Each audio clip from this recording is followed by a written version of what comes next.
Hello Nyy'xai Planet Earth, this is Nyy'xai Coach. This episode is going to be about the Nyy'xai as a mojo reading instrument. When a mojo does anything, they're using their powers, their mojo, to do it. You as a Nyy'xai, same thing, you're going to be using your Ni and your Xai, your Z and your Vi to do anything you want to do in life, and that would include mojo reading. So when you think about doing that activity, it's important you think about how would my powers help me do this. As a Nyy'xai, your first power is Ni. That's a very powerful interpretive ability. It's very good at cross-contextualizing, and when it comes to mojo reading, it is often very useful, particularly say in fourth gear with riffing, which is connecting faces you've seen or patterns you've seen and using that to get the correct answer on a current case by cross-contextualizing with all these other cases that you've seen before. And so that's an ability that some people find easier than others. Nyy'xai tend to find that easy and very powerful for them. So cross-contextualizing, finding patterns, and particularly fourth gear riffing. That's something you'll find that your Ni is very, very good at. So if you want to kind of get into the action right away, I would check out fourth gear riffing and how that works. And also later on, I'll talk in a minute about collaging. Those two together, both fourth gear riffing combined with collage training, is very, very effective for the Nyy'xai. Another power that Nyy'xai have is the power of Xai that is very helpful in mojo reading. This helps in a wide variety of ways as well. A few are, for fifth gear, you have to know what your state of being is and bring it into some kind of attentive equilibrium. So that equilibrium of spirit can be difficult to get to because a lot of people don't even know where to go to find that. That's Xai. You have to get your Xai at equilibrium in order that the emotional way that things are happening from, say, someone you're reading, the way it's hitting you, it doesn't throw you off. And that's not something you can resist. You just have to be aware of how your Xai is taking it. And those that don't have conscious Xai or don't have Xai high up, that can be more difficult to them because they don't know what's hitting them. And when you don't know what's hitting you, it kind of takes your targeting sights off and you don't know why. And then you misread and don't know why. Nyy'xai, because they're vulnerable and they recognize and feel those energetic impingements that hit them, that vulnerability gains them a very strong power, which is they can read it. They can actually figure out, why am I being hit this way? And once they're able to connect why their Xai is reacting to energy from another human a certain way, it's a very powerful and nuanced way to get their configuration, but a lot more to get their development level, to get their toxicity levels, things like this. So quite a few aspects of mojo reading are made available to you as a Nyy'xai because of having Xai as one of your powers. Next for the Nyy'xai, you have Z, which is offside power. And whenever you're talking about modulation powers, powers on the far side, you need to talk about fetishing. Because when you fetish on it, that's basically taking it and putting a lot of energy into certain aspects of it, say certain aspects of Z, so that it helps you with your larger storyline, Ni and Xai, for you as a Nyy'xai. So if you fetish on Z, it can be very, very beneficial. The question is, what are activities that can be best fetished on as a Nyy'xai? How would you do that, and how rewarding are they for you? Okay, mojo reading is going to be very rewarding to you as a Nyy'xai. And therefore, that's something that you'll get a lot of energy from fetishing on with your Z. And it'll naturally be fairly easy for you. Say Z is not always going to be easy, it's going to be energetically costly, but your peak pathway will give you a lot of energy into things that your Z can use to reward your greater storyline.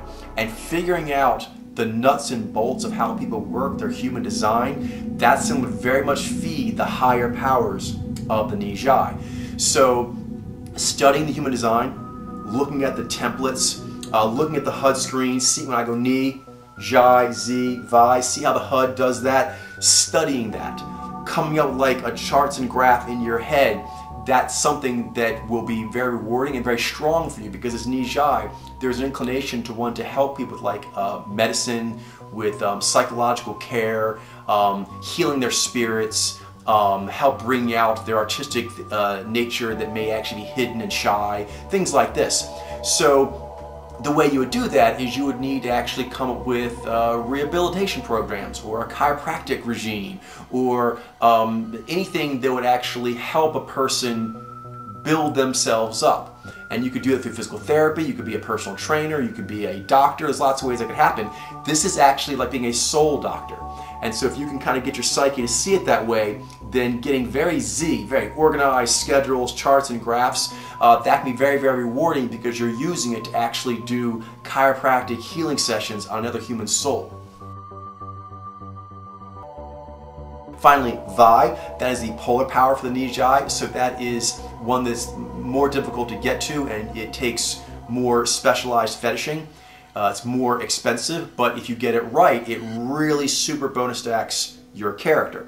In this case, there's lots to it, but two that kind of pop it right away. One is collaging, the ability to save key things that you found in your travels. So you were cross-contextualizing, you saw how humans are with like different patterns, and certain things resonated with you. Those are kind of two big ones, kind of Nyy'xai right there, and Z as well. We'll start with the Ni. If it's very interesting and it really captured your imagination, you can write that down, you can journal it. So Vi can be used to journal really good breakthroughs that maybe your Ni showed you through cross-contextualization. But it also can be through like, empathizing with a human or coming with a really good strategy for helping or that made your Mojo reading go up, like, ooh, that really worked. You can log that in your journal. And that is very, very helpful. Another thing that the Vi helps with is life lessons. And here you'll see a lot with all the powers, but a lot say with Zhai, it can be where you are feeling like, ooh, that person made me feel a certain way, and that's because of this. And that means something about life. A lot of times as you're reading Mojo, you're going to be reading and cross-contextualizing, and you're going to be empathizing with people, and you're figuring out their human design, but as you're doing that, meaning is going to come from that, because as you gather more data, it starts to tell you what humans are like, what different Mojos are like, what you are like. And that's supremely important information. That's why Nyy'xai, for example, a lot of times like to do journaling to remember how they felt about something, so that when they got that feeling from being on a certain relative on a certain day in a certain circumstance, they don't forget. That was special information. And so journaling and collaging are a really good way to capture life lessons that were gained through cross-contextualizing, through resonating with their personal values, and through using strategies that were successful. So you can actually make sure you don't have to go through all that again. You can keep it forever. And that can be very good when there are certain things, for example, when you read Mojo, that may throw you off. And it can be just something that's part of your nature, or just something that was really ingrained in you early as a meme. You may need a constant reminder. So Vi, you may want to use it often, but it's good for retaining as a Nyy'xai a few really important key reminders that you're like, oh, I'm supposed to remember this when I read. Or when I look at so-and-so, I'm supposed to I have a tendency to do this or that, and so I want to really make sure I remember to do this. So that can be very helpful, because as you learn those life lessons and you basically tattoo that somewhere, you write it down somewhere, you log it somehow, it makes sure you don't make that life mistake again. And life mistakes lead to misreads. They're completely connected. So by recording really good life wisdoms when they come along your way into a wisdom nest, by collaging and journaling and so forth, it'll make sure that you are on point with how you should be taking life seriously. When it comes to taking life seriously, you've got those few really important things to remember there for you, and that will very much help your reading, because as you are accomplished at life, you'll be accomplished at reading Mojo. So, know yourself, grow yourself, save the world. So get to it, Nyy'xai Revolutionary Fairies, get to it.